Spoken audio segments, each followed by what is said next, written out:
আসসালামু আলাইকুম। এটিএন বাংলার গ্রামগঞ্জের খবরে সবাইকে স্বাগত জানাচ্ছি। আমি রোকসানা ইফা। শুরুতেই সংবাদ শিরোনাম। জাজিরা প্রান্তে বসল পদ্মা সেতুর নবম স্প্যান, দৃশ্যমান 1350 মিটার।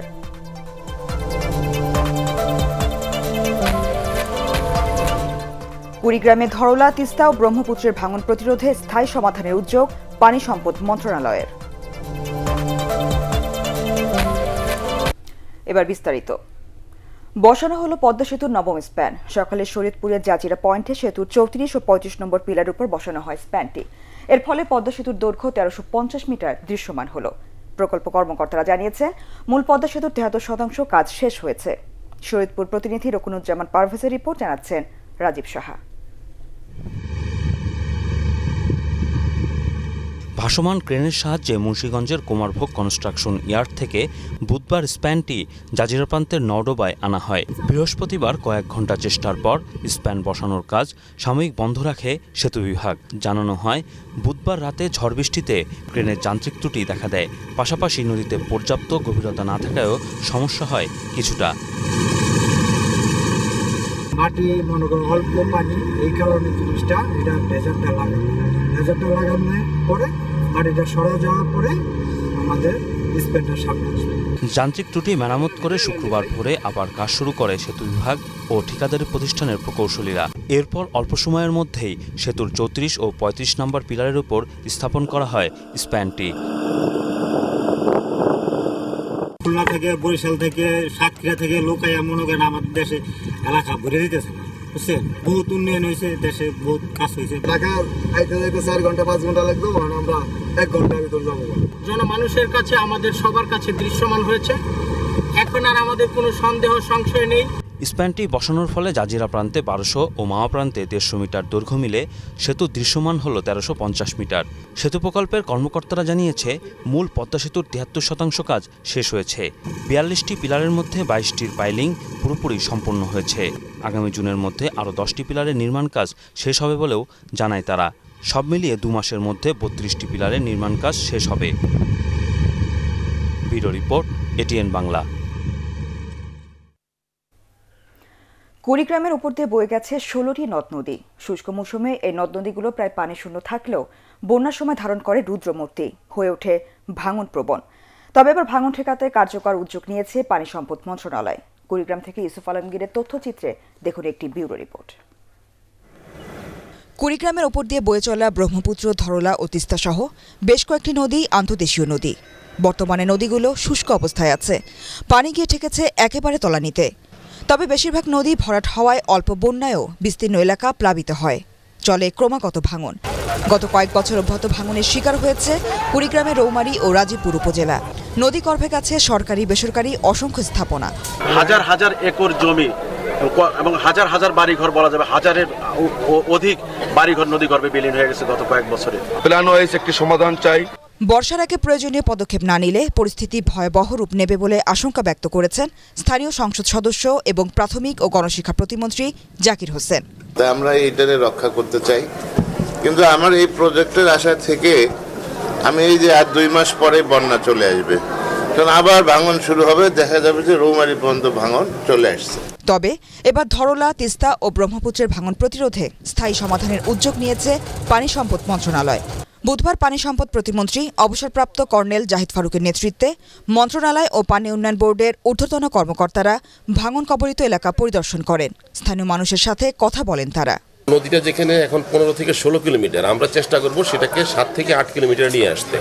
বাকি যে 2 পারের অংশটা, সেই অংশটা চরটাকে নতুন ডেভেলপ করবে এবং ড্রেজিংয়ের মাটি দিয়ে রিক্লেম হবে। অন্তত 1000 বর্গ কিলোমিটার জায়গা 2 পারে রিক্লেম করা সম্ভব হবে।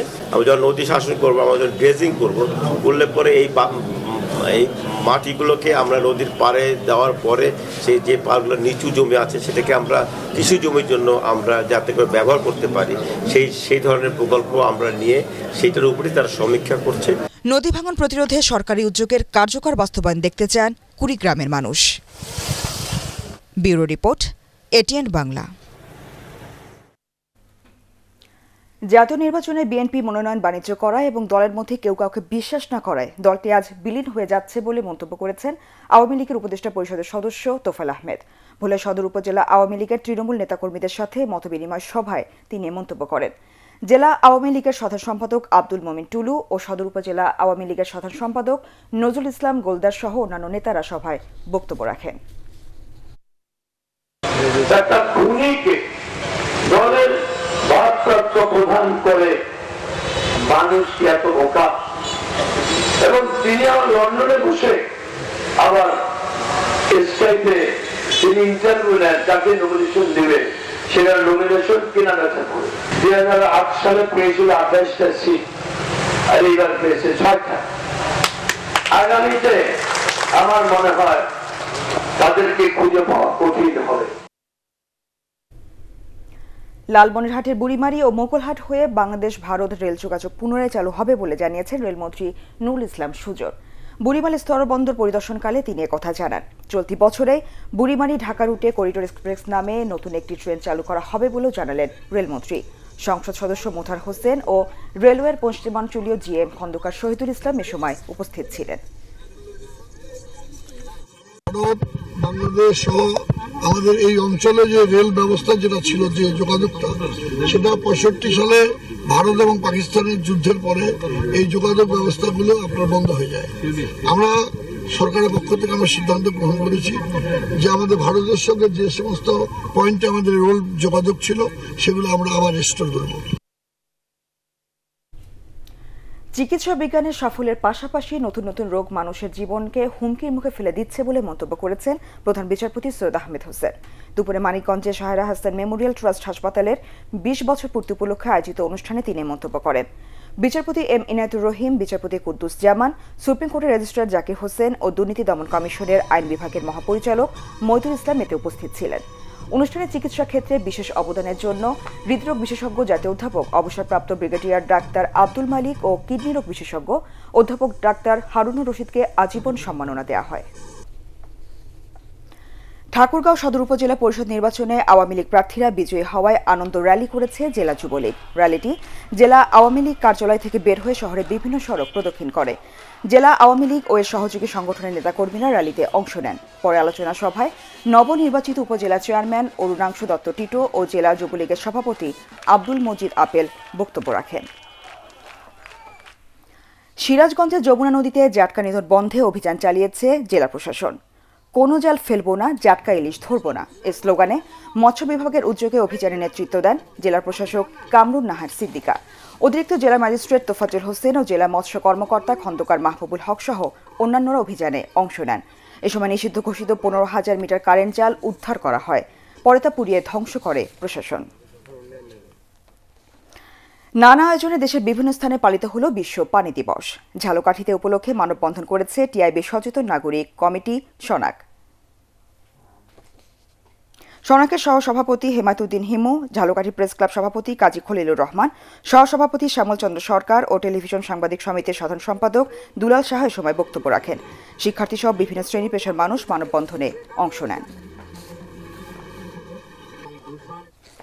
আন্তর্জাতিক বর্ণ বৈষম্য বিলোপ দিবস 2019 পালন উপলক্ষে নড়াইলে দলিত গোষ্ঠীর উদ্যোগে মানববন্ধন অনুষ্ঠিত হয়েছে। বাংলাদেশ দলিত ও বঞ্চিত জনগোষ্ঠী অধিকার আন্দোলন জেলা শাখার আয়োজনে প্রেস ক্লাবের সামনে মানববন্ধন অনুষ্ঠিত হয়। মানববন্ধন চলাকালে সংগঠনের জেলা শাখার সাধারণ সম্পাদক সুমন রবি দাস সহ অন্যান্যরা বক্তব্য রাখেন। বক্তারা জাতপাত ও পেশাভিত্তিক বৈষম্য প্রতিরোধে প্রস্তাবিত বৈষম্য বিলোপ আইন দ্রুত বাস্তবায়নের দাবি জানান।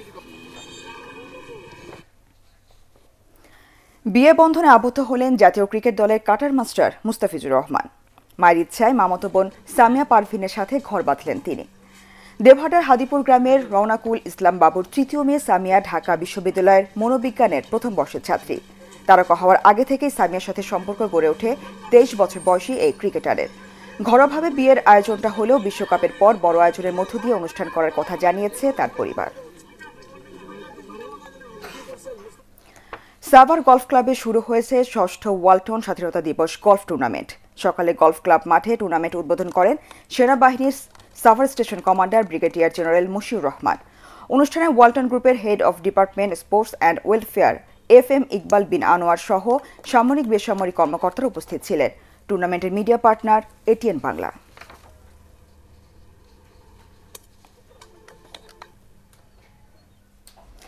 এদিকে যশোর সেনানিবাসে গলফ অ্যান্ড কান্ট্রি ক্লাবে শুরু হয়েছে ষষ্ঠ Radiant President cup golf tournament. উদ্বোধন করেন ৫৫ পদাতিক ডিভিশনের জিওসি ও Jessore area commander major general Ataul Hakim Sarwar Hasan. ঊর্ধ্বতন সামরিক বেসামরিক কর্মকর্তারা এ সময় উপস্থিত ছিলেন। টুর্নামেন্টে ৭৫ জন গলফার অংশ নিচ্ছেন। নওগাঁ পুলিশ লাইন্স মাঠে অনুষ্ঠিত হল জেলা পুলিশের বার্ষিক পুলিশ সমাবেশ ও ক্রীড়া প্রতিযোগিতা। অনুষ্ঠান উদ্বোধন ও বিজয়ীদের মধ্যে পুরস্কার বিতরণ করেন পুলিশের রাজশাহী রেঞ্জের ডিআইজি এম খুরশিদ হোসেন। জেলা পুলিশের ঊর্ধ্বতন কর্মকর্তা সহ বিশিষ্টজন এ সময় উপস্থিত ছিলেন। পরে ছিল সাংস্কৃতিক অনুষ্ঠান। পরবর্তী সংবাদ দেখার আমন্ত্রণ জানিয়ে এখনকার মতো শেষ করছি। এছাড়াও এটিএন বাংলা সংবাদ ইউটিউবে দেখতে ব্রাউজ করুন www.youtube.com/ATNTubeNews। সাবস্ক্রাইব করে এটিএন বাংলার সাথেই থাকুন।